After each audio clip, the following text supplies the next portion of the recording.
Let's face it, not everyone learns in front of an instructor. Some people learn very well on their own. Others may learn by discussing the PMBOK guide with a trainer or coach. Others may learn by watching videos. If that sounds like you in any one of those instances, you need to go on down to Praizion.com, Praizion.com. We provide solutions for all modes of learning. Go on down and see what we have in store. Let's get back into the show.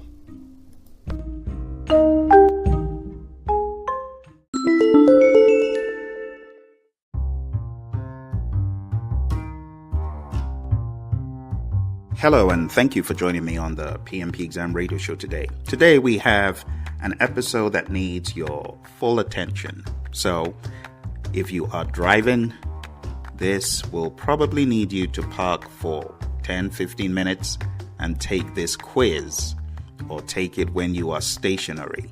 It will require you to probably see the question. So if you are on YouTube, I want to direct you to the link down below. Click on that and you can view the questions on YouTube. Sometimes seeing things visually is better than hearing them. All right, so let's jump into today's show.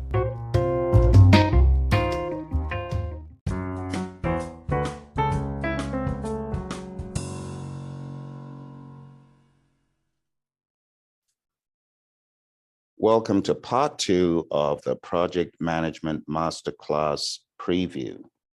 Today, we're going to be looking at questions. We start off with the people piece of the exam. First question, you are working on a project as a team facilitator. You have identified that there is conflict among 4 team members who have formed factions. What is the best course of action for this situation? A, resolve the conflict issue for the team and get management involvement. B, evaluate, recommend, and reconcile the appropriate resolution solution. C, avoid getting involved in the conflict. These matters are expected on teams. D, find out which party is wrong by having separate discussions with the team. I'll give you 5 seconds to conclude your answer, and if you need more time, feel free to hit the pause button. 5, 4, 3, 2, 1. The answer to this is B. This is the best option based on the PMP exam content outline. All the other options are either reactive or incorrect. A lot of the questions on the exam are as straightforward as knowing what is the right thing to do versus what are the seemingly nice sounding things that are incorrect. Conflict is not about finding out who is right or wrong. It's about bringing both parties to the table as much as possible to collaborate. You could be a facilitator of that collaboration. And that is what B suggests. D is wrong. C, don't avoid getting involved in the conflict. It says you're working as a project team facilitator. This is part of your job. And A, you don't resolve conflict issues for the team and get management involvement under most circumstances. Don't resolve conflict for 2 parties. Next question. A new team member just joined the project with very little experience. However, she is very confident in herself and her abilities to learn. She's very eager to take on work. Which leadership approach should you use with her? A, delegating. B, coach. C, directing. D, collaborative.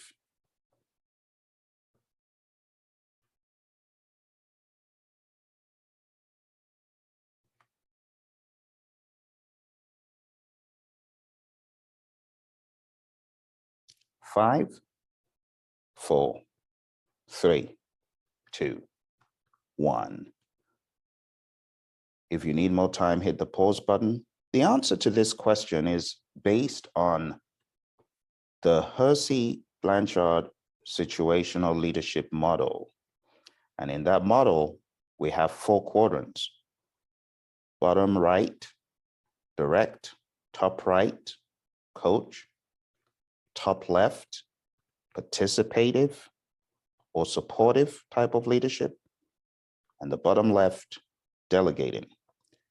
In this case, we have an individual who is already highly motivated, eager to take on work, and confident.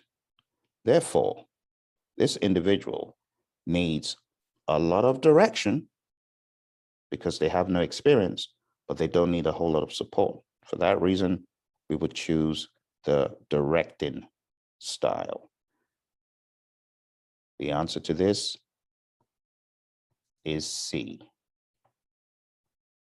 Let's go to our next question. As a servant leader on an agile project, one of your key responsibilities is to A, remove impediments; B, delegate work to team members; C, plan out the schedule and cost; D, plan out the scope, schedule, cost, and quality.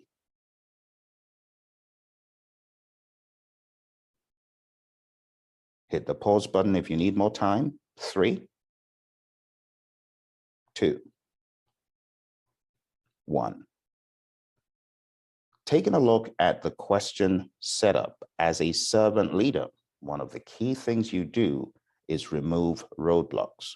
So the correct answer for this is remove impediments. This is the best option based on the Agile Practice Guide and general Agile industry awareness. Next question. On your 5-month government project with 20 powerful stakeholders, you also have a stakeholder with a low level of power and interest on the project.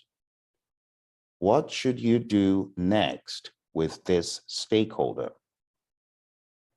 A, keep informed; B, monitor; C, keep motivated; D, manage close.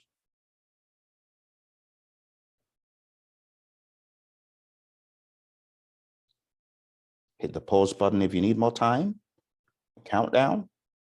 5, 4, 3, 2, and 1. Let's take a look at the power interest grid, also known as the influence impact grid. You might recall from our studying together, from other videos I have on YouTube, you can think about power on the y-axis and interest on the x-axis. You could break this down into 4 quadrants.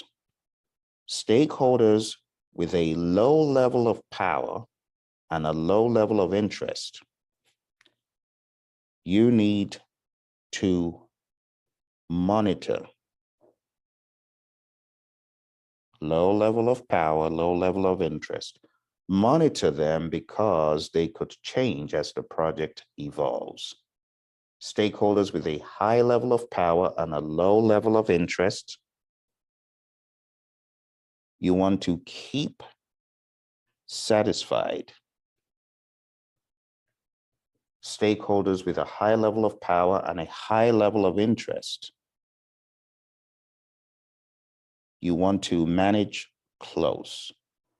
And stakeholders with a high level of interest and a low level of power, you want to keep informed.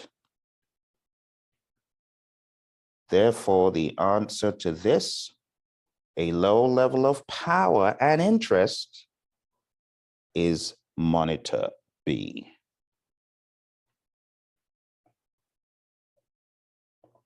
Next question. Understanding what ready means so the team can take in work, what done means so the team can judge completeness consistently should be in a document known as what? Is it A, the project charter? Is it B, the project scope statement? Is it C, social contract? Is it D, scope management plan?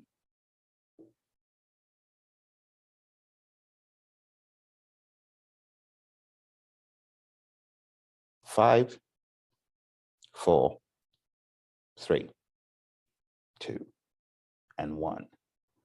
The answer to this question can be found in the Agile Practice Guide on page 50. The best option is not the project charter. At this stage, the team hasn't even started conversing, and it's the team that defines some of these terms. So it can't be the project charter. Project scope statement is from the traditional world, can't be that. Ready and done are Agile terms. And D, scope management plan, it can't be that. So on your exam, use the process of elimination to cross out what it couldn't be. The only one it could be is social contract, C. Once again, familiarize yourself with the tools that are likely to be available on your exam based on feedback from other students. Also go on down to the Pearson site and make sure you are familiar with the layout of the exam and the interface. It will help you. If you're getting ready for the exam and you are stumped and stuck and you need additional help, I would encourage you to go on down to our website. It's praizion.com. On that website, you can sign up for the Project Management Masterclass. You can sign up for on-demand training that you do self-study. You can sign up for the Agile Practice Guide immersion training, where we go through the Agile Practice Guide. If you're a PMP, you can look into the Project Leadership Institute. And if you click on that link for self-study and you scroll down, you see different options. But one of the options is live coaching. So if you need a live coach, hit that. And before you know it, you'll be laughing all the way to the score bank. Thank you very much for joining me on this first episode of PMP Questions. That was, again, from the people domain. In our next episode, we'll take a look at the process domain.